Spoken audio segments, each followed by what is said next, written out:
Hello everybody, glad to see you. Today we're going to talk about position control. As we can see here at top left, we have two fasteners with a diameter of F1, F2 and two holes with a diameter of H1 and H2.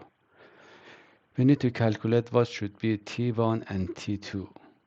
We have this formula the same as always, H1 plus H2 equals F1 plus F2 plus T1 plus T2. Always we are going to consider MMC situation for the holes and for fasteners. In this way, we can calculate what should be the tolerances. We have another example here. Again, we are going to have positioning control here. We are going to have cylinder with a diameter of 0.3. We have modifier here back to A, B, C. It means that cylinder should be perpendicular to A, and the axis of these two holes for each of them separately should be in that cylinder in the plane BC. And at top right, we are going to have the same situation, but we have 0 MMC. In this way, we are going to have this table here, as we can see at the bottom. The diameter is going to change between here, let's say 10.5 to 10.9. And when we have modifier MMC here, it means for a smallest hole diameter, we are going to have this value, as we can see in this column, third column. In this line, we can see. For different values of hole diameter, we are going to have different values of TZ. But in fourth column and fifth column is related to the figure at top right. We have 0 MMC. We can see here we are going to cover this yellow area, as we can see in last column here. When the hole diameter is 10.2, we are going to have 0 MMC, we are going to have 0 TC. And for other values of hole diameter, we are going to have different values for TZ, as you can see here. But when we don't have 0 MMC, we cannot cover this whole diameter, 10.2, 10.3, 10.4, because the whole diameter should be in that interval, 10.5 and 10.9. Cannot cover here. Here, just I would like to highlight, by having 0 MMC, we are going to cover all TZs.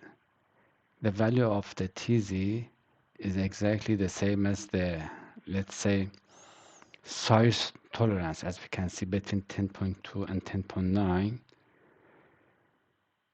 By having this 0 MMC, these values for TZ is the same as TZ for the size.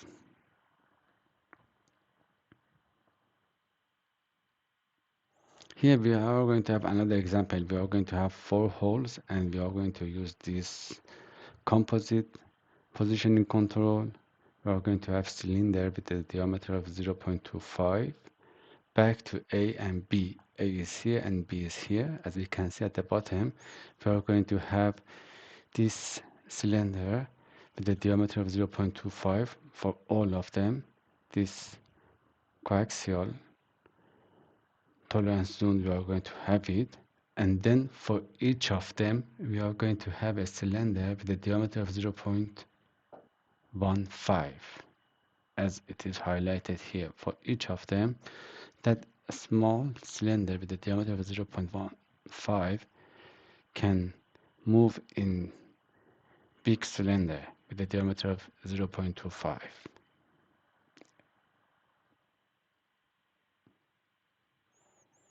Here we are going to have another example. We are going to calculate what should be the value of the X here. We have positioning control here.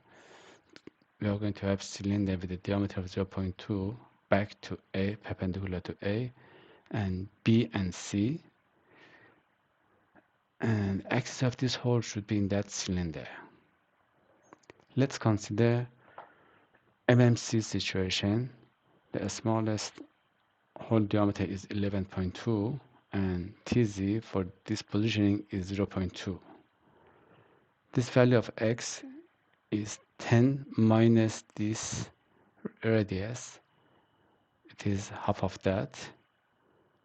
We have calculated is MMC is 11.6 and half of the TZ. We can see what should be the value of X. Another condition is when we consider the maximum diameter of the hole, LMC, least material exists on this feature.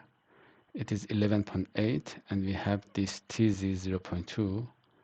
We can calculate what should be the value of the X. It is 10 minus this radius for this condition, let's say LMC, and minus half of this TZ for the positioning. You can see what can be the value of the X. Again, we are going to have the same example, but we have modifier here. We have MMC. In this way, I'm going to make this table, and for hole diameter between 11.6 to 11.8, we can calculate what is the TZ. It is highlighted in last column in blue color. For MMC, again, for the minimum hole diameter 11.6, we have this TZ 0.2, and then we can calculate what should be the value of the X here. We need to consider this radius, and then let's say half of that TZ. And for LMC, again, we know what is the maximum diameter of the hole, and we have calculated what should be the value of the TZ, and we can see what should be the value of the X for different conditions. Again, we are going to have the same shape, and this modifier is LMC, least material exists on this feature. Based on second column in this table, we can calculate what should be the value of TZ for different condition, and then we can calculate what is the possibility for the X values. We have 4 here in this situation. For now, I would like to close this session. In coming session, again, I'm going to continue talking about position control. Thank you for today. I hope you enjoyed. See you next time.